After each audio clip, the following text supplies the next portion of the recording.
morning, I shared a little bit about three particular keys that I believe are very central and very critical to open the door for Africa to move forward. And I need to share a little bit of a story to get to those particular keys. See, if you look at the history of Africa, I really believe God wants us to understand what has happened in the past, also understand what's happening currently so that we can understand how to move forward. And I think in that search for what has happened in the past, if you look at what has happened to Africa as a continent, it's a continent where slavery was very prevalent. It's a continent that was largely colonialized by other people, even in South Africa, apartheid. And the whole essence of that was really based on what I call rejecting the presence of God in African people. Because what it literally did, it said, African people, you are inferior, and therefore it was a total, it totally went against the Bible that says every person is created in the image of God, in the likeness of God. We're all created as masterpieces. But for that period in Africa's history, it denied the DNA of God in African people. And I believe even African people, we started believing that we were not created good enough. And that's the pain that exists within a lot of Africans at a heart level, but sadly, even in the mindset.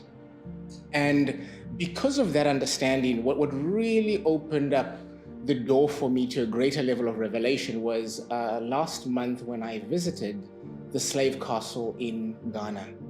And as I walked through that slave castle, and as they went through the history of the atrocities that took place, and how slaves were treated and how they were loaded up on boats, as I walked through there, God literally started saying to me, understand that the greatest gift that I've given to the African person is the gift of supernatural forgiveness. Because when you understand the atrocities that have happened to African people, the number one gift that we carry is the gift of supernatural forgiveness, where we will literally forgive the people who've done all sorts of things to us. And through that forgiveness, we'll actually point the whole world towards the forgiveness of Christ, where he forgave even before he was asked for forgiveness. So that was the number one key that I spoke about, that as Africa, if we are to enter into the destiny that God has for us, we literally need to take that key of supernatural forgiveness and just begin to give, just to release everything that's in our hearts that's still holding us back. And as we do that, what we will also then do is the two other keys, which are all related to love. God blessed us abundantly with the resources on this continent, but God has also blessed us abundantly with the work ethic and the ability. And if you look at what the enemy has done over that period of darkness over Africa, he actually used the systems of colonialism, slavery, and apartheid to extract the resources out of Africa. He used that to extract people, the labor of Africa, and use the labor of Africa in other places unwillingly, with the African unwillingly do it. And I believe that the two other keys are the keys where Africa, we will give our labor and our service, but this time round, willingly. We will give our resources as a blessing to the world, but this time, willingly. So the three keys, number one, the biggest one, forgiveness. The second one, service. And the third one is giving.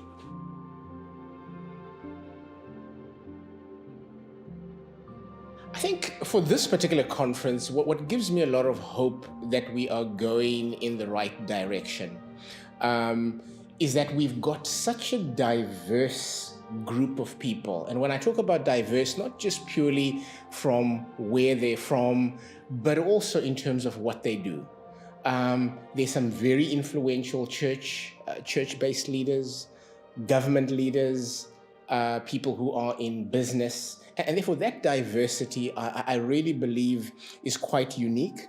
The topics that have been discussed have been root issues. If I look at a lot of conferences that I've been before, at times we tend to sort of skirt at the symptom level. And even though I wouldn't say we've really gone down to the depths of the foundations, but we've certainly had a couple of root issues come up. And I think for me, when root issues are brought up and people stay at the table, don't get emotional, don't throw their toys out of the cot, it's a sign of maturity. And therefore, I sense a greater level of maturity, but also a greater urgency to want to actually address the difficult things. I would also say what's given me a lot of encouragement is the fact that there's a lot more recognition that not one person can do this, not one group can do this, but it's a collective. It's a collective solution.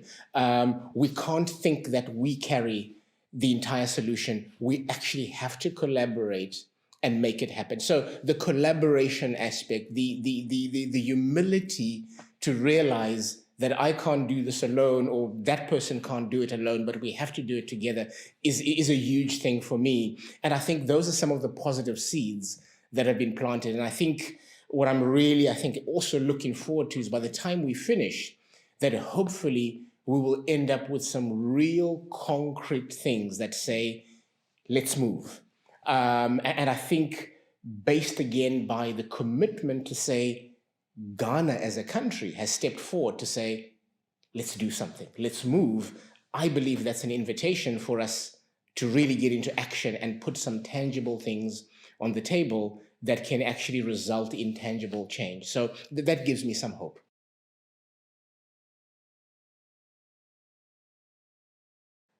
I think, to have a country that can really become a model country or a pilot or a test case country will give a lot of other countries hope. Because again, once you have something happening, it takes everything from being a theoretical discussion to, hang on, here's some results. Let's actually point you and show you the reality of what these discussions are resulting in. And I think that's what we desperately need to have in place to really build the momentum. And I think Ghana is a great country. For me, it's recognizing that Ghana is actually the first African country that obtained political independence. Ghana led the way in 1957. They were the first country to obtain independence in Africa. Everybody else followed from there. So there's almost something about Ghana around being the first in Africa. So perhaps first to get us across the political independence line. I believe all the other countries have come through, but I also sense that Africa has just been wandering in the wilderness. And perhaps we now need a Ghana to sort of lead the way to get us across the Jordan River into the real promised land. And therefore, I look at Ghana, they've had numerous governments come into place across different political parties. So there's a maturity within the political system. I believe the governance is really building up to a place where they're probably one of the best governed nations. The economy is growing really well. And there's generally security and peace. So if you look at all the elements that would help a country really get to where a country needs to get to, I think Ghana has those. And I think the leadership is very open to a kingdom biblical worldview, bringing solutions to some of the challenges that they face. And I really believe if we could work in a country like Ghana and use that as a showcase, I think we could have an avalanche of African countries recognizing that, the biblical worldview and kingdom solutions could very well be what they require to sort of get them across into the promised land.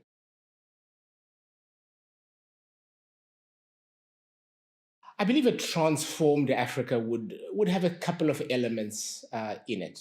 Again, from a Christian, godly worldview, I believe, first of all, it's a continent where its people are fully in relationship with God, a continent that recognizes that God is the creator, that God has blessed us with an amazing continent, a people who are stewarding this amazing continent in the service of each other, for the common good of each other, but also recognizing that we are doing it for the glory of God, and that Africa has actually been given the mandate to be a continent to bless other continents. So I see an Africa that is fully reconciled back to God, fully reconciled with each other, using its vast resources to serve mankind and to bring glory to God.